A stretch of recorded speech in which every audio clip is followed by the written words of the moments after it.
Como você viu no Brasil, e o ambiente brasileiro é só banalidade, e é só, vamos dizer, é uma coisa de sanguessuga, né? Todo mundo é um sanguessuga de atenção no Brasil, para qualquer mesquinharia, né? Quer dizer, o sujeito, por exemplo, eu conheço pessoas que adoram conversar sobre doença. Eu tenho tantas pontes de safena, não sei o que, eu sofri um AVC, não sei o que, e esperam que a gente preste atenção nessa porcaria, né? Outros vêm nos contar as suas realizações no campo erótico, né? Coisas desse tipo, né? Então, basta você ligar a televisão no Brasil, pronto, você recebe uma inundação dessas coisas, né?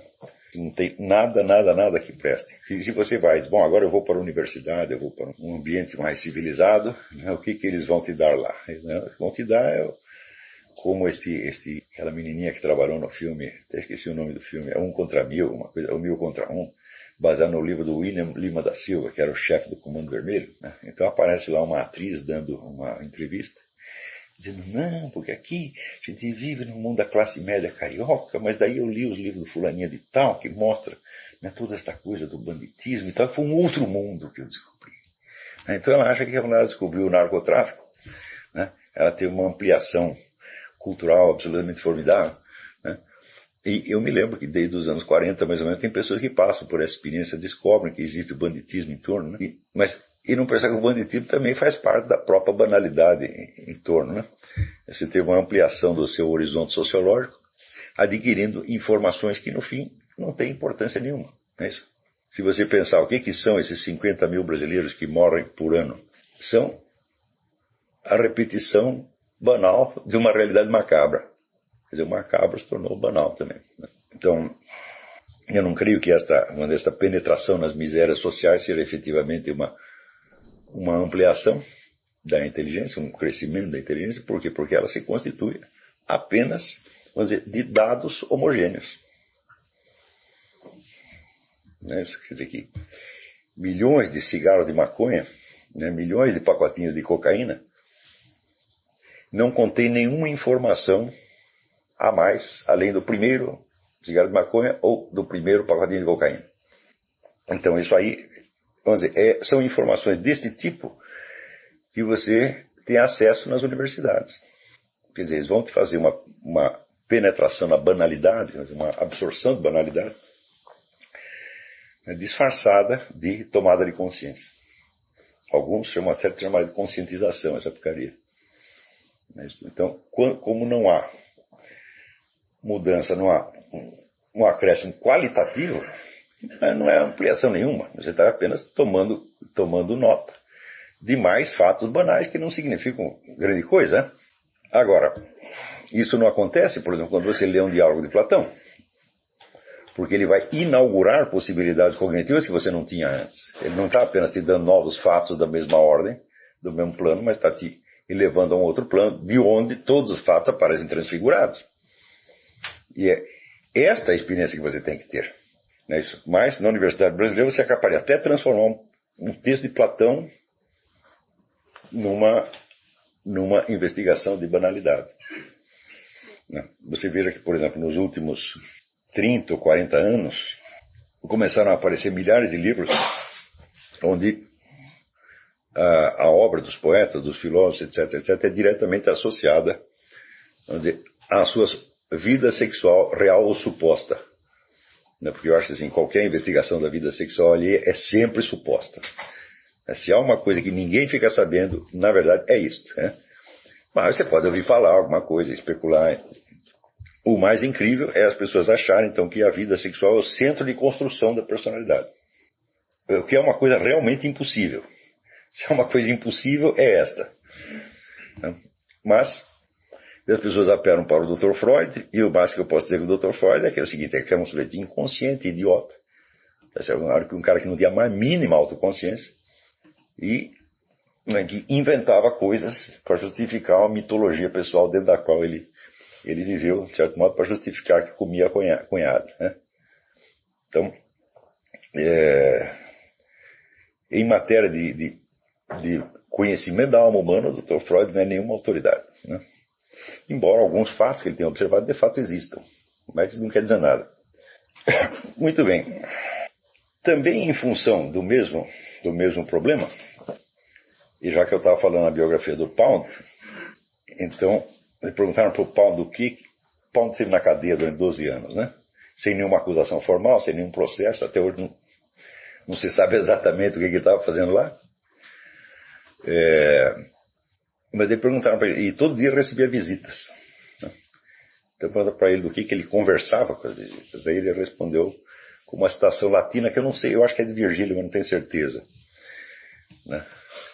Ele respondeu: de literis de armis prestantibusque ingenies. Quer dizer, de letras, de armas, né? E de gênios formidáveis. E daí dizer ele que são as únicas coisas das quais as pessoas inteligentes devem conversar.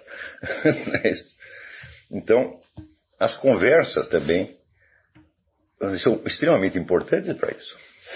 Quer dizer, se no seu círculo imediato você não tem com quem conversar de letras, de armas e de gênios formidáveis, tá certo? Não converse sobre nada. Tá certo? Você vá para a internet, conversa com seus companheiros de seminário de filosofia sobre alguma coisa que preste. Se bem que no próprio fórum do seminário de filosofia, eu vi gente baixando o nível da conversa. Baixando o nível da conversa não quer dizer que diz palavrão, não quer dizer que diz coisa feia, não é disso que eu estou falando, né? Não estou falando do ponto de vista dizer, da moral banal, não é disso que eu estou falando. O que no Brasil também se chama de nível é outra coisa. Né? Alto nível no Brasil significa um fingimento de polidez, né? Também não é disso que eu estou falando. Eu estou falando da substância dos assuntos discutidos. Né? Quer dizer, o indivíduo que entra no fórum do seminário para ver com o small talk, pelo amor de Deus, o que é isso? Né? Small talk você pode ter com o homem do posto de gasolina, né? Com a sua empregada e assim por diante. Mas eu vou dizer uma coisa muito séria para vocês, mas muito séria, muito séria. Small talk é proibido. Uma pessoa de estudo, um homem de estudo, nunca tem small talk. Nunca. Então, o que quer que diga, mesmo que pareça small talk, tem que estar carregado uma segunda, uma terceira camada de sentido e tem que ser algo que está enriquecendo realmente a convivência. Infelizmente, no Brasil, há muito tempo não se tem esse tipo de diálogo. Quer dizer, ou você tem só o small talk, ou você tem um fingimento de vida intelectual no nível universitário puramente profissional, que é exatamente o que você pode encontrar em pessoas da USP. Mas eu, não, sinceramente, eu não conheço, nesse meio universitário brasileiro, nunca conheci uma única pessoa capaz de manter conversas, por exemplo, como eu mantinha com o Bruno Tolentino, que era exatamente isso, de literis, de armis, prestantibus ingeniis. Era só isto que nós falávamos. Só isso o tempo todo. Não quando estava fazendo piada, era isto, né? Então, eu tive a felicidade de ter esse convívio com o Bruno, embora durante pouco tempo. E poder saber, então, o que é uma conversa verdadeiramente civilizada entre pessoas de estudo. Mas que isto não se vê no Brasil. Porque o elemento fundamental nessa conversa, vamos dizer, é a sinceridade. É que ela seja um depoimento efetivo sobre o que ele passa na alma e é necessário que todos os elementos culturalmente assimilados, de literatura, de história, etc., tenham se transformado em vivências interiores. Não pode ser só um negócio de, como é que se diz, de externo. A gente foi, por exemplo, o Bruno, ele decorou milhares de poesias, milhares. Assim como eu estou sugerindo que vocês ouçam essas canções, ele tinha poesia europeia inteira, né? E eu acho que ele leu tudo que interessava. E de tudo que ele leu, ele guardou de memória pelo menos 20%. Né? Então, isso se incorporou na alma dele. Né? Então, havia aspectos na alma do Bruno, né, que eram, por exemplo, Saint-Jean-Perse, que eram Eugenio Montale, que eram o Ungaretti. Essas eram dimensões internas da alma dele. Certo? Então, mediante esses poemas, ele se dizia, ele se mostrava para mim através dos poemas decorados, quando não dos próprios poemas dele. Tá certo? Então, note que isto é conversa de intelectual. E sem isto, não dá para fazer nada. Você é capaz de imaginar, por exemplo, sei lá, São Tomás de Aquino e Santo Alberto Magno, conversando de banalidade, de besteira, ou sentar ali para reclamar da vida. Ah, a gasolina está cara, né? Porque não tinha gasolina, né? Era qualquer outra coisa. E perdendo tempo com isso, isso é impossível imaginar. Tá certo? Então, o small talk é uma forma de parasitismo. É uma coisa vampiresca. E às vezes as pessoas mantêm isso apenas porque elas acham que os outros esperam que elas façam exatamente isso. Né? Eu digo, olha, se você não tem nada valioso para falar, fique quieto, pô. Então, eu acho que é inteiramente normal. Pessoas que são amigas, que gostam muito uma da outra, ficar quietas horas.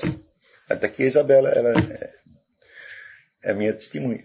Ela ia trabalhar no meu escritório, ficar sentadinha na mesa dela, eu ficar aqui, eu estou ali lendo uma coisa, ela lá, de cada 3 horas saíam umas palavrinhas, né? Ela nunca ficou brava comigo porque eu não falava nada. Então, isso é normal, quer dizer, essa ansiedade de falar, esse temor do silêncio, isso aí corrompe. Às vezes, por exemplo, esse dia teve aqui o padre Paulo Ricardo, ficou vários dias na minha casa, né? Nós não tivemos um único momento de small talk. Tudo que nós estávamos falando, mesmo que fosse engraçado, mesmo que fosse piada, era mortalmente sério. Porque eram os nossos destinos, o nosso destino eterno que estava sendo discutido ali. O tempo todo. Então, do mesmo modo que eu sugiro que vocês absorvam e decorem centenas, milhares de melodias, façam a mesma coisa com poemas. Ou, com qualquer trecho lido que diga alguma coisa à sua alma. Guarde aquilo com uma preciosidade, porque aquilo é a maneira de você se expressar. Às vezes um autor disse com tanto vigor certas coisas que estão muito próximas de nós e que nós não conseguiríamos dizer melhor. Né? Uma vez eu pedi ao Bruno Tolentino uma definição de poesia. E ele disse, poesia é uma maneira memorável de dizer. Quer dizer memorável? Tome a palavra memorável, não só no sentido de elogio, mas no sentido de ser aquilo que se deve guardar na memória. Então, quer dizer, você ter inúmeros poemas dançando na sua cabeça, criam para você instrumentos de expressão que um dia podem ser enormemente úteis, não só para, vamos dizer, a resolução de problemas filosóficos, mas para a expressão da sua experiência.